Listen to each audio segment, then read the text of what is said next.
ನಮಸ್ತೆ. ಹಾಗೆ ಸುಮ್ಮನೆ ವೀಕೆಂಡ್ ವಿತ್ ಶಾಂತಲಾ ಕಾರ್ಯಕ್ರಮಕ್ಕೆ ಮತ್ತೊಮ್ಮೆ ತಮಗೆಲ್ಲ ಸ್ವಾಗತ. ಬನ್ನಿ, ಇಂದು ಕೂಡ ಒಂದು ಮನದಾಳದ ಮಾತನ್ನು ನಾವು ಹಂಚಿಕೊಳ್ಳೋಣ. ಅಧ್ಯಾತ್ಮದಲ್ಲಿ ನಾವು ಕೇಳಿರುವ ಶಬ್ದಗಳು ದ್ವೈತ, ಅದ್ವೈತ, ವಿಶಿಷ್ಟಾದ್ವೈತ. ಏನು ಈ ದ್ವೈತ ಅಂದರೆ ನಾನು ಬೇರೆ, ಭಗವಂತ ಬೇರೆ. ವಿಶಿಷ್ಟಾದ್ವೈತ ಅಂದರೆ ನಾನು ಭಗವಂತನ ಒಂದು ಅಂಶ. ಅದ್ವೈತ ಅಂದರೆ ನಾನು ಮತ್ತು ಭಗವಂತ ಬೇರೆ ಆಗಲೇ ಇಲ್ಲ ಅಂತ. ಹೇಗಿರುತ್ತಪ್ಪ ಇದು ಅಂತಂದರೆ, ಅಧ್ಯಾತ್ಮಕ್ಕೆ ನಾವು ಕಾಲಿಟ್ಟಾಗ ನಾನು ಬೇರೆ, ಭಗವಂತ ಬೇರೆ ಅಂತಲೇ ಅನಿಸಿರುತ್ತೆ. ಅಂದರೆ ನನಗೆ ಭಕ್ತಿ ಮಾಡೋದಿಷ್ಟ, ಅದರಿಂದ ನನಗೆ ನಾನು ಬೇರೆ, ಭಗವಂತ ಬೇರೆ ಅನ್ನೋ ಥರದಲ್ಲೇ ಇರುತ್ತೆ. ಅದಾದ ನಂತರ ಅನ್ನಿಸ್ಲಿಕ್ಕೆ ಶುರುವಾಗುತ್ತೆ ನಾನು ಭಗವಂತನ ಅಂಶ ಅಂತ. ಏಕೆ ಆವಾಗಲೇ ನಾನು ಕನೆಕ್ಟ್ ಮಾಡ್ಕೊಳಕ್ಕಾಗೋದು, ಆ ಚೈತನ್ಯ ಶಕ್ತಿ ನನ್ನಲ್ಲಿ ಇದೆ, ನಾನು ಆ ಭಗವಂತನ ಅಂಶ ಅಂತ ಅನಿಸ್ಲಿಕ್ಕೆ ಶುರುವಾಗುತ್ತೆ. ಹಾಗೆ ಮುಂದುವರೆದಾಗ ಸಾಧನೆಯಲ್ಲಿ ನಾನು ಬೇರೆ, ಭಗವಂತ ಬೇರೆ ಆಗಲೇ ಇಲ್ಲ. ಯಾಕೆಂದರೆ ಆ ಚೈತನ್ಯ ಶಕ್ತಿ ಎಲ್ಲೆಲ್ಲೂ ಇರುವುದು ಒಂದೇ ಅಂತ ಅರ್ಥ ಆಗತ್ತೆ. ಹೇಗಪ್ಪ ಅಂತಂದರೆ, ಮದುವೆ ಆದ ಹೊಸದ್ರಲ್ಲಿ ಆ ಹುಡುಗ ಮತ್ತು ಹುಡುಗಿ ಇಬ್ಬರಿಗೂ ಹೇಗೆ ಅನ್ನಿಸ್ತಾ ಇರುತ್ತೆ ಅಂದರೆ, ನಾನು ಬೇರೆ, ನೀನು ಬೇರೆ ಅಂತ. ಯಾಕೆ? ಈಕೆ ಬೆಳೆದು ಬಂದ ವಾತಾವರಣವೇ ಬೇರೆ, ಈತ ಬೆಳೆದು ಬಂದ ವಾತಾವರಣವೇ ಬೇರೆ. ಇಬ್ಬರೂ ಜೊತೆಗಿರ್ಲಿಕ್ಕೆ ಶುರು ಮಾಡಿದಾಗ ಮದುವೆಯ ನಂತರ ಐ ನೀಡ್ ಮೈ ಸ್ಪೇಸ್ ಅಂತ ಹೇಳ್ತಾ ಇರ್ತಾರೆ. ಹಾಗೆಯೇ ಸ್ವಲ್ಪ ದಿನ ಕಳೆದಾಗ ಒಬ್ರನ್ನೊಬ್ಬರು ಅರ್ಥ ಮಾಡ್ಕೊಳ್ಳಿಕ್ಕೆ ಶುರು ಮಾಡಿದಾಗ ಅವರಿಬ್ಬರಿಂದ ಮತ್ತೊಂದು ಜೀವ, ಮಗು ಹುಟ್ಟುತ್ತೆ ಅಂತ ಅಂದ್ಕೊಳ್ವಾಗ ಇಬ್ಬರಿಗೂ ಅನ್ನಿಸ್ಲಿಕ್ಕೆ ಶುರುವಾಗುತ್ತೆ ನಾವಿಬ್ಬರು ಆಕೆಯ ಅಂಶ ನಾನು, ಈತನ ಅಂಶ ನಾನು ಅಂತ ಆಕೆಗೆ ಅನ್ನಿಸ್ಲಿಕ್ಕೆ ಶುರುವಾಗುತ್ತೆ.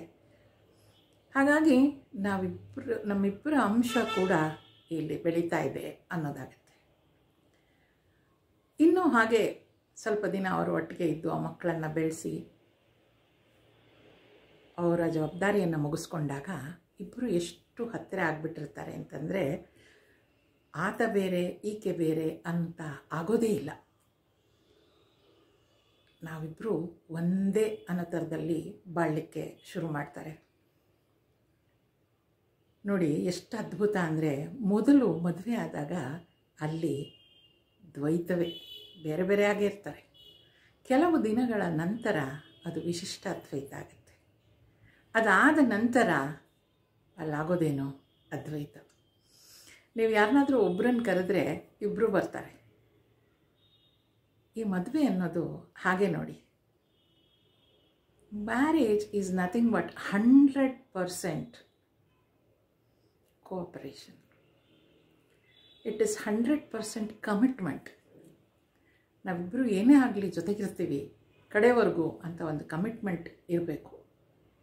ಕೋಆಪ್ರೇಟ್ ಮಾಡಬೇಕು. ಶುರುವಿನಲ್ಲಿ ಬೇರೆ ಬೇರೆ ವಾತಾವರಣದಿಂದ ಬಂದಿರೋದ್ರಿಂದ ಭಿನ್ನಾಭಿಪ್ರಾಯಗಳು ಇದ್ದೇ ಇರುತ್ತೆ. ಯಾಕಂದರೆ ಲೈಫ್ ಇಸ್ ನಥಿಂಗ್ ಬಟ್ ಕಭಿ ಖುಷಿ ಕಭಿ ಘಮ್. ಆದ್ದರಿಂದ ಸ್ವಲ್ಪ ಅಡ್ಜಸ್ಟ್ ಇವನು ಮಾಡ್ಕೊಳ್ಬೇಕು, ಸ್ವಲ್ಪ ಅಡ್ಜಸ್ಟ್ ಆಕೆನೂ ಮಾಡ್ಕೊಳ್ಬೇಕು. ಹೀಗಾದಾಗಷ್ಟೇ ಬದುಕು ಸುಂದರವಾಗಿ ಆಗ್ಲಿಕ್ಕೆ ಶುರುವಾಗುತ್ತೆ. ಎಲ್ಲರ ಬದುಕು ಹಾಗೆ ಸುಂದರನೇ ಇರುತ್ತೆ, ಆದರೆ ಅದನ್ನು ನಾವೇ ಕೈಯಾರೆ ಹಾಳು ಮಾಡ್ಕೊಂಡ್ಬಿಡ್ತೀವಿ ಅಂತ ಅನಿಸುತ್ತೆ. ಆದ್ದರಿಂದ ಶುರುವಿನಿಂದನೇ ಸ್ವಲ್ಪ ಈ ಕಿವಿ ಮಾತನ್ನು ನಿಮ್ಮಲ್ಲಿರುವ ಯಂಗ್ಸ್ಟರ್ಸ್ಗೂ ಹೇಳಿ. ಆ ಮಕ್ಕಳಿಗೆ ಅಷ್ಟಾಗಿ ಗೊತ್ತಿರೋದಿಲ್ಲ. ಇತ್ತೀಚೆಗೆ ಏನಾಗ್ಬಿಟ್ಟಿದೆ ಅಂತಂದರೆ, ಈ ಕಾಂಪಿಟೇಷನ್ನಲ್ಲಿ ಮಕ್ಕಳು ಎಷ್ಟು ತೊಡಗಿಬಿಟ್ಟಿದ್ದಾರೆ ಅಂತ ಹೇಳಿದರೆ, ಅಲ್ಲಿ ಕೋಆರ್ಡಿನೇಷನ್, ಒಬ್ರಿಗೊಬ್ರು ಹೊಂದ್ಕೊಂಡು ಹೋಗೋದು ಕಡಿಮೆ ಆಗಿಬಿಟ್ಟಿದೆ. ಕಾಂಪಿಟೇಷನ್ ಜಾಸ್ತಿ ಆಗಿಬಿಟ್ಟಿದೆ. ಕಾಂಪಿಟೇಷನ್ ಅಂದರೆ ಏನಪ್ಪ ಅಂದರೆ, ನಿನಗಿಂತ ಹೆಚ್ಚು ನಾನು ದುಡಿತೀನಿ, ನನಗಿಂತ ಹೆಚ್ಚು ನೀನು ದುಡಿ. ಇರಲಿ, ಒಳ್ಳೆಯದು.